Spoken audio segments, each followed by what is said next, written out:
ऐसे करते करते 4 महीने गुजर गए सर। हम कब तक हम धैर्य धारण करते रहेंगे, कब तक हम बैठे रहेंगे बेरोजगारी में सर। और मानसिक और आर्थिक रूप से हमको कितनी परेशानी का सामना करना पड़ रहा है, आप हमारे परिवार में आके देखिए।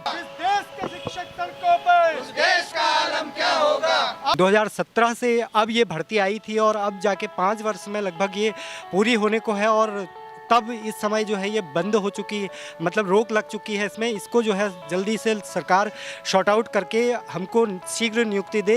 नमस्कार, स्वागत है आपका JJN न्यूज़ में और मैं हूं आपके साथ हिमांशु सम्मल। इस वक्त हम मौजूद हैं हल्द्वानी के बुद्ध पार्क में, जहां पे आप मेरे पीछे देख सकते हैं कि यहां पर UKSSC के छात्रों द्वारा धरना प्रदर्शन किया जा रहा है। मैं आपको बता दूं, UKSSC ने 1431 पदों पर विज्ञप्ति जारी की थी कि जो इसका एग्ज़ाम था वो 8 अगस्त 2021 को कंडक्ट हुआ था और इसका जो रिज़ल्ट है वो 31 दिसंबर 2021 को आया था। लेकिन जो अभ्यर्थी इस परीक्षा में चयनित नहीं हो पाए थे वो किन्हीं प्रश्नों को लेकर हाईकोर्ट में गए थे, जिसके बाद हाईकोर्ट ने इस भर्ती पर रोक लगा दी थी और हाईकोर्ट ने UKSSC को 2 हफ्तों का टाइम दिया था और जवाब मांगा था। लेकिन अभी तक UKSSC इसका जवाब नहीं दे पाया है, इसका जवाब देने में असमर्थ है, जिसको लेकर आज यहाँ पर धरना प्रदर्शन किया जा रहा है। आइए हम इनसे बात करते हैं और जानते हैं कि क्या है पूरा मामला। आपका नाम? मेरा नाम राकेश टमटा है। तो आज जो आपके द्वारा यहाँ पर धरना प्रदर्शन किया जा रहा है, ये किस चीज़ को लेकर किया जा रहा है?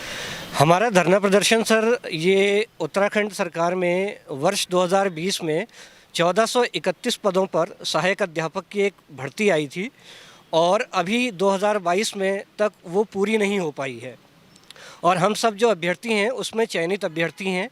हमारा रिज़ल्ट 31 दिसंबर को आ गया था, उसके बाद 4 महीने हो गए हैं, अभी तक ये प्रक्रिया जो है पूरी नहीं हो पाई है। कोर्ट में कुछ विद्यार्थी गए हैं और उन विद्यार्थियों की वजह से ये पूरी की पूरी प्रक्रिया जो है लंबित है। तो इस प्रक्रिया के लंबित होने से हम लोग भी जो है मानसिक प्रताड़ना का शिकार हो रहे हैं और बल्कि केवल हम लोग नहीं बल्कि उत्तराखंड की जो शिक्षा व्यवस्था है वो भी प्रभावित हो रही है, सरकारी स्कूल प्रभावित हो रहे हैं। और हमारा इशू क्योंकि इतना बड़ा इशू है नहीं, UKSSC ने हमारे विषय में केवल एक काउंटर एफिडेविट फाइल करना है कोर्ट में जो उन अभ्यर्थियों के क्वेश्चन हैं उन पर, और वो समय पर नहीं किया जा रहा है। तो इसी बात को लेकर हम यहाँ पर एकत्र हुए हैं और आज हमारा सांकेतिक धरना प्रदर्शन है। हम चाहते हैं कि आयोग अपनी तरफ से इस मामले का संज्ञान ले या सरकार संज्ञान लेते हुए अर्जेंसी लगाए और हम सभी 1431 लोगों का और उत्तराखंड की शिक्षा व्यवस्था को थोड़ा सा देखने का काम करें। आप लोग उस परीक्षा में पास हो गए थे और आपका जो यहाँ पर धरना प्रदर्शन है ये सिर्फ नियुक्ति को लेकर है? जी, हम लोग 1431 लोग इस परीक्षा को उत्तीर्ण कर चुके हैं, जिसका रिज़ल्ट 31 दिसंबर 2021 में आया था। उसके बाद से ये प्रक्रिया अभी तक पूरी नहीं हो पाई है। हम नियुक्ति को लेकर और प्रक्रिया आगे बढ़ने को लेकर जो है प्रदर्शन कर रहे हैं यहाँ पर। निश्चित रूप से हम लोग बहुत परेशानियों को झेल रहे हैं, आर्थिक रूप से भी परेशान हैं और साथ में मानसिक रूप से भी हम बहुत परेशान हैं और हम चाहते हैं कि सरकार जो है इस पे अर्जेंसी लगाए और ताकि माननीय न्यायालय में इस केस का बहुत जल्दी से निस्तारण हो और हम जो योग्य जो चयनित लोग हैं उनको नियुक्ति मिले और जो हम जितनी परेशानियों से सफ़र कर रहे हैं, जितने लंबे समय से हम 2017 से अब ये भर्ती आई थी और अब जाके 5 वर्ष में लगभग ये पूरी होने को है और तब इस समय जो है ये बंद हो चुकी, मतलब रोक लग चुकी है इसमें। इसको जो है जल्दी से सरकार शॉर्ट आउट करके हमको शीघ्र नियुक्ति दे, यही हमारी मांग है।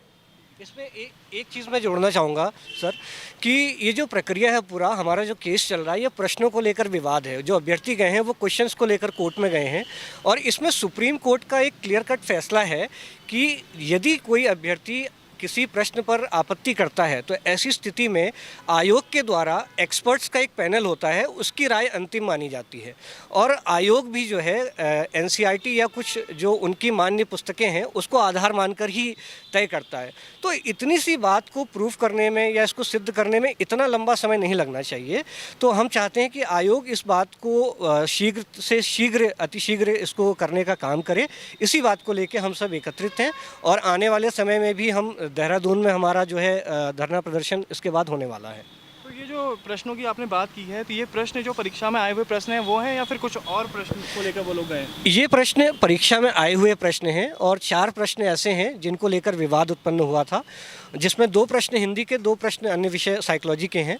तो इन प्रश्नों पर जो विवाद है ये कोई बहुत बड़ा विवाद नहीं है, क्योंकि इसके संदर्भ में एक clear cut guideline supreme court से है, ऑनरेबल सुप्रीम कोर्ट से, और हम न्याय व्यवस्था का पूरा सम्मान करते हैं और हम बस ये चाहते हैं कि उसको सापेक्ष रखते हुए ये अपना आगे कार्यवाही करें और यह अर्जेंसी के माध्यम से कोर्ट में भर्ती चलती रहे, प्रक्रिया चलती रहे और बाकी जो ये हमारी नियुक्ति प्रक्रिया है इसको सुचारू कर दें, जैसा कि पहले की भर्तियों में भी हुआ है।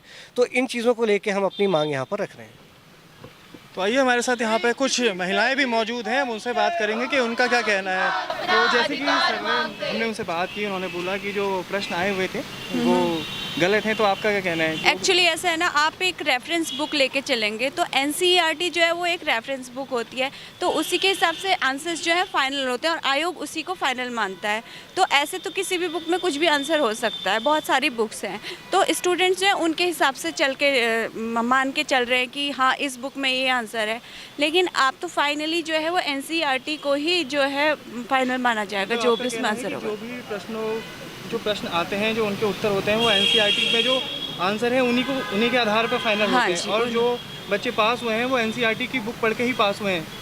मतलब आंसर आपके द्वारा वहाँ पे लिखे गए हैं, तो वो एनसीईआरटी के जो आंसर एनसीईआरटी में है उन्हीं को लेकर वही है ना? हाँ जी। अच्छा, और जो उन बच्चों का क्या कहना है जो इस परीक्षा में पास नहीं हो पाए थे? उनका सर एक्चुअली मैं ये बता दूं कि ये कुछ सब्जेक्ट को लेकर है, जैसे फिजिकल एजुकेशन और हिंदी और एक सब्जेक्ट और है, तो उन 3 विषयों में है, जबकि बाकी विषयों में ऐसा कोई केस नहीं गया है कोर्ट में। तो एटलीस्ट जो बाकी विषय हैं उनकी तो कम से कम आप भर्ती करवाइए।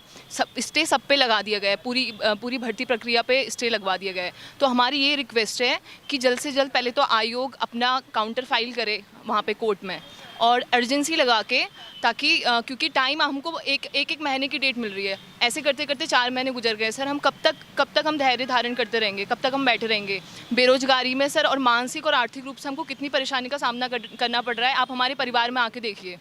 तो किन सब्जेक्ट को लेकर एक फिजिकल एजुकेशन है, एक हिंदी है और एक जनरल कला विषय है, फिजिकल है और हिंदी है। तो जैसा कि हमने आपको दिखाया, इस वक्त हम मौजूद थे हल्द्वानी के बुद्ध पार्क में, जहां पर आज UKSSC के छात्रों द्वारा धरना दिया जा रहा है। तो ये वो छात्र हैं जो परीक्षा में पास हो चुके थे, लेकिन जो इनका मामला है कोर्ट में, वो कहीं ना कहीं अभी तक उसका निष्कर्ष नहीं निकल पा रहा है, जिसके वजह से आज भी ये आर्थिक और मानसिक रूप से परेशान हैं और इसको लेकर आज यहाँ पर धरना दे रहे हैं। तो इनका सरकार से बस यही है कि सरकार इस मामले में जल्द से जल्द संज्ञान लें और इनको मानसिक और आर्थिक रूप से निजात मिल सके। तो इस वक्त हम मौजूद थे हल्द्वानी के बुद्ध पार्क में। मैं हूं आपके साथ हिमांशु सम्मल, और ऐसी ही ग्राउंड रिपोर्ट्स देखने के लिए आप सब्सक्राइब करें हमारे YouTube चैनल JJN न्यूज़ को। धन्यवाद। नहीं किसी से भीख मांगते, हम अपना अधिकार मांगते। जिस देश का शिक्षक सड़कों पर, देश का आलम क्या होगा?